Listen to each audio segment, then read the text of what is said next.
The Unusual Suspects by Michael Buckley.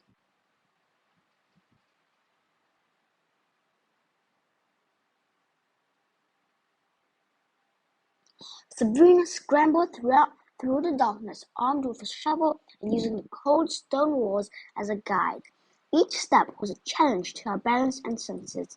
She stumbled over jagged rocks and accidentally kicked over an abandoned tool, sending a clanging echo off the tunnel walls.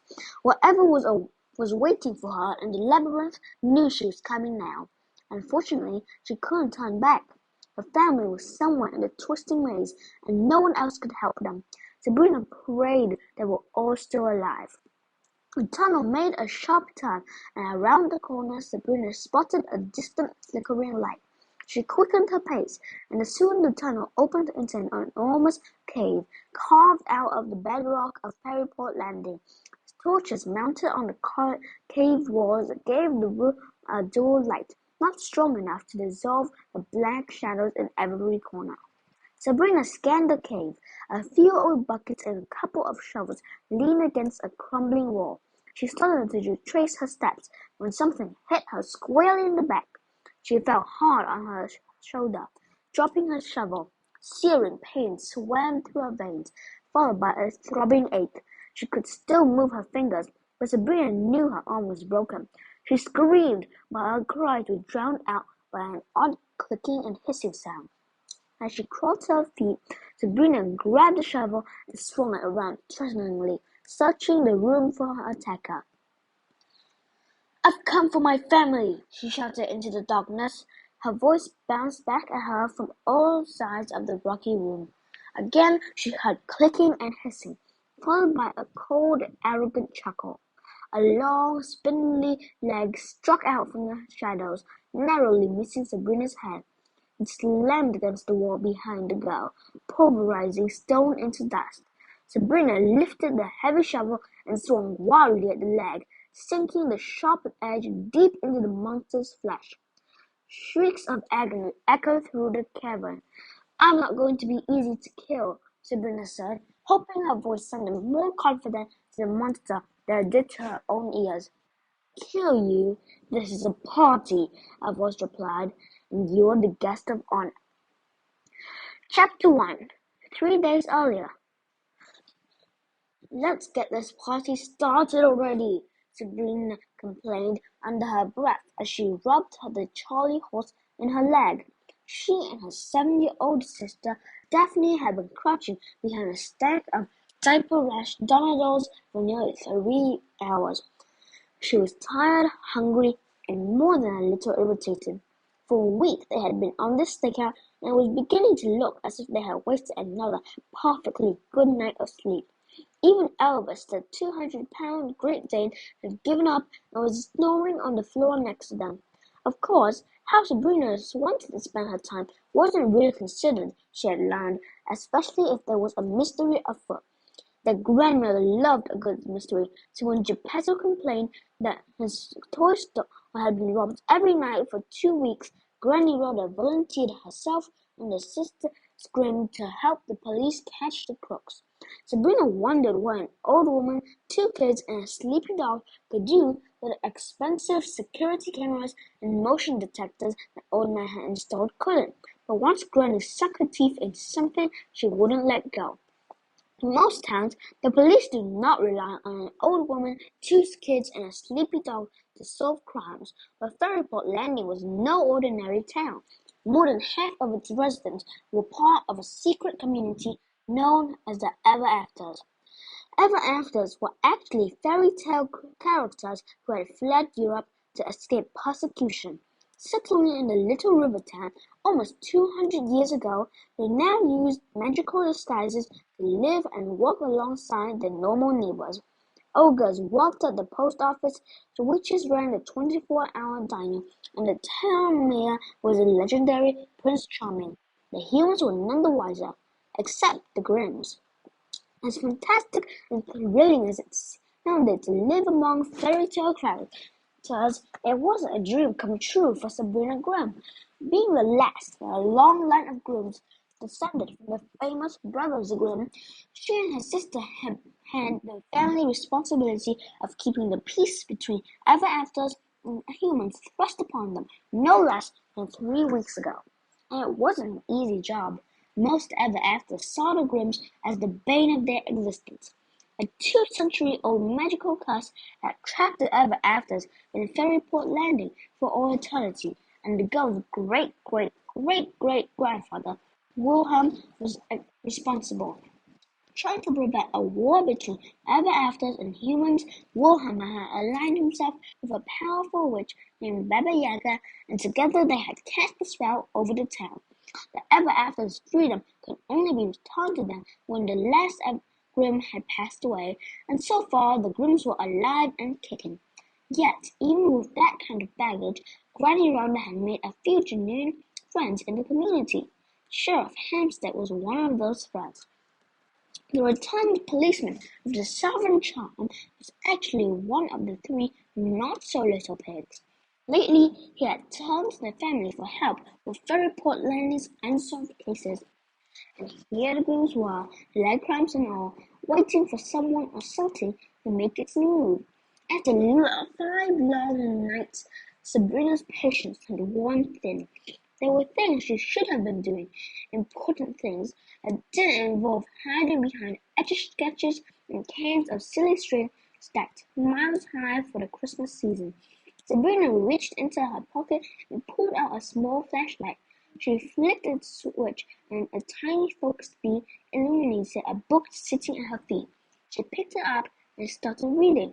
She didn't get far.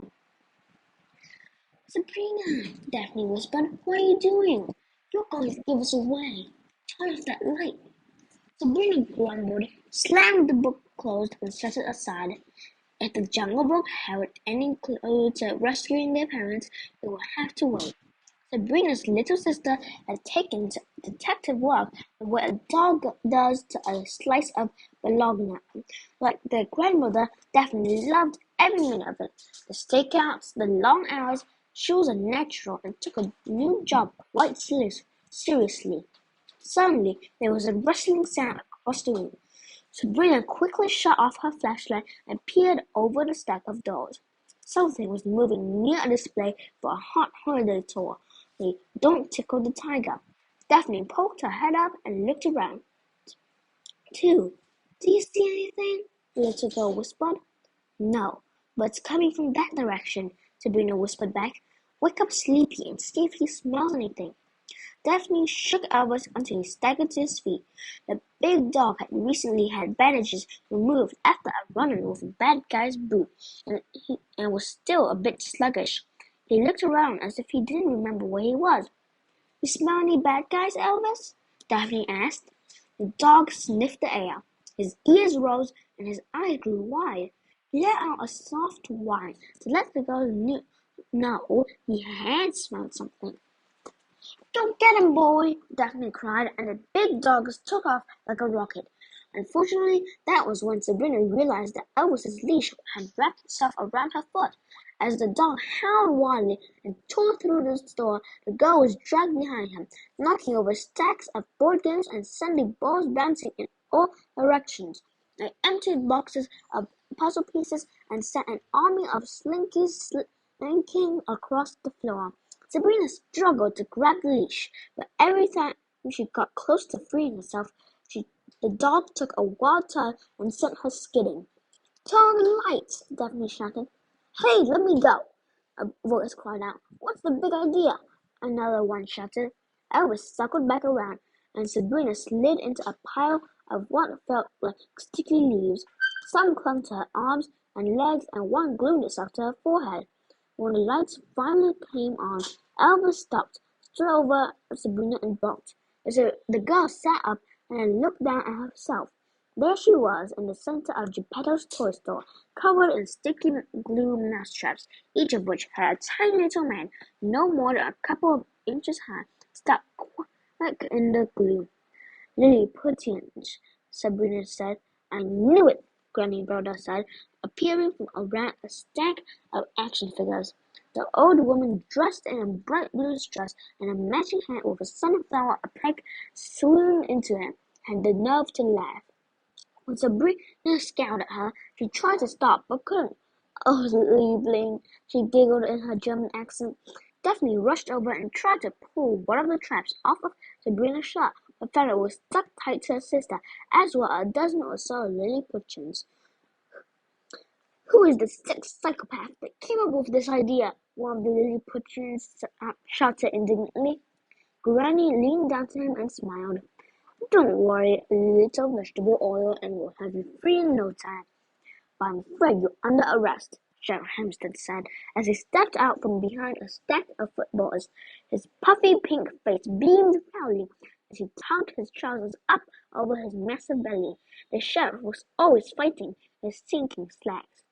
The Lilliputians groaned and complained as the sheriff went to work yanking the sticky traps off Sabrina's clothes. "You have the right to remain silent," Hempstead said. "Anything you say can and will be used against you in a court of law." "Ouch!" said Sabrina as the sheriff tugged the glue trap from her forehead. "I'm not talking copper," one of the Lilliputians snapped. "I will let my lawyer do the talking when we see you for police brutality."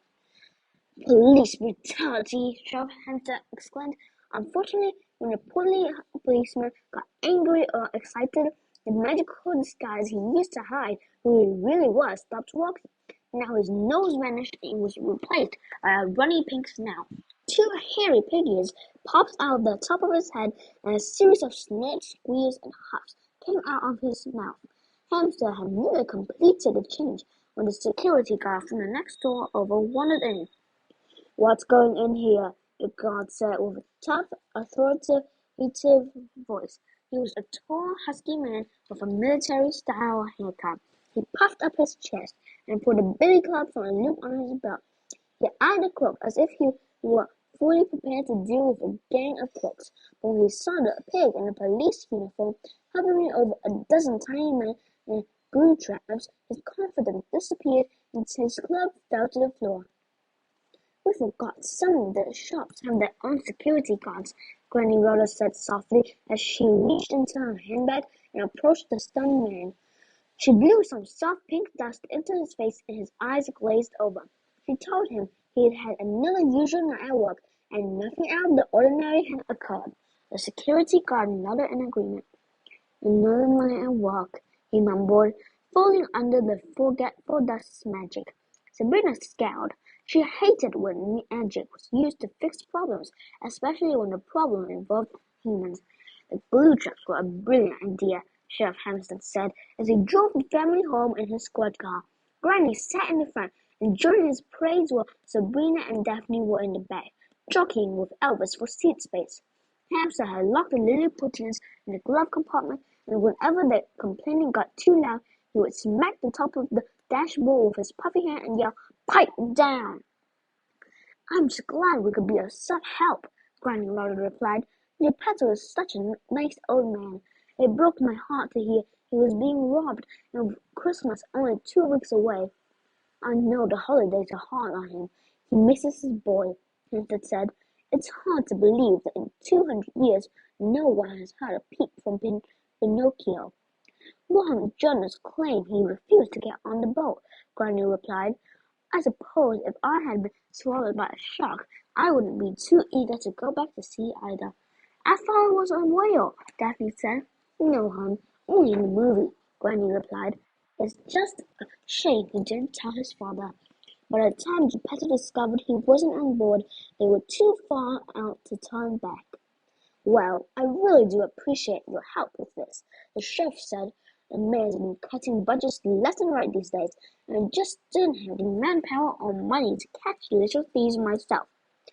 "Or make sure that the security guard was off duty so he didn't have to mess with his brain," Sabrina grumbled.